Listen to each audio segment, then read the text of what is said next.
હાલો મિત્રો, શ્રીલંકા અને ઇન્ડિયા વચ્ચે ચાલી રહેલી T20 મેચમાં ત્રીજી મેચ પણ ભારતે જીતી લીધી છે 8 વિકેટથી। 5 મેચોની સિરીઝમાં ભારત 3-0થી આગળ છે, એટલે કે સિરીઝ ભારતે એના નામે કરી નાખી છે। હવે જોવાનું રહ્યું ભારત વ્હાઇટ વોશ કરી શકે છે કે નહીં શ્રીલંકાને। વાત કરીએ તો પહેલાં બેટિંગ કરવા ઉતરેલી શ્રીલંકાની ટીમ 112 રન બનાવી શકી હતી 20 ઓવરમાં। શ્રીલંકા તરફથી એક પણ ખેલાડી ચાલી રહ્યો નથી, વધુમાં વધુ 30, 32, 25, 27 બસ આટલી પોઝિશન છે એમની, 1-2 ખેલાડીઓની। બાકી બધા 0, 9, 5, 2 એવા રન કરી અને આઉટ થઈ જાય છે। ભારતને ટક્કર આપી શકે એમ જ નથી શ્રીલંકાની ટીમ, એમ થોડી ભારત વિશ્વ વિજેતા છે।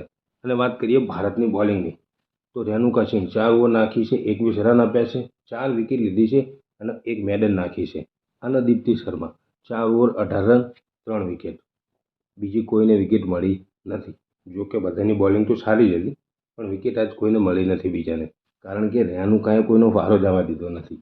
અને હવે વાત કરીએ ભારતની બેટિંગની તો ભારત તરફથી 112 રનનો પીછો કરવા ઉતરેલી ઓપનિંગ જોડી સ્મૃતિ મંધાના અને સૈફ અલી વર્મા। વાત કરીએ સૈફ અલી વર્માની, સૈફ અલી વર્માએ 79 રન બનાવ્યા છે 42 બોલમાં।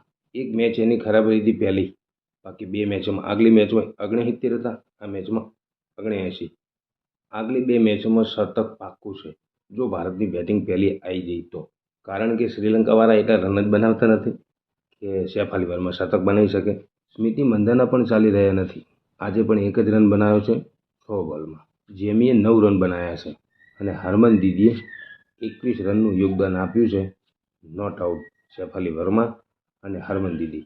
સૈફ અલી વર્માની જોરદાર બેટિંગના કારણે અને રેણુકા સિંહ અને દીપ્તિની જોરદાર બોલિંગના કારણે ભારતે સિરીઝ ઉપર કબજો કરી લીધો છે। જોવાનું રહ્યું બાકીની 2 મેચો, શું ભારત વ્હાઇટ વોશ કરી શકે છે શ્રીલંકાને? મને તો લાગે છે આરામથી કરી દેશે, કારણ કે શ્રીલંકાની ટીમમાં કાંઈ લેવાનું જ નથી। એમના કરતાં તો પાકિસ્તાનની ટીમ સારી છે પુરુષોની, કારણ કે એ થોડી આપણી ભારતીય મહિલા ટીમને ટક્કર આપી શકે। જો કે જીતી તો ના શકે ભારતીય ટીમ અમે। તો મિત્રો, તમને શું લાગી રહ્યું છે કે ભારત શ્રીલંકાને વ્હાઇટ વોશ કરશે કે નહીં કરે? કોમેન્ટ કરી અને જણાવો।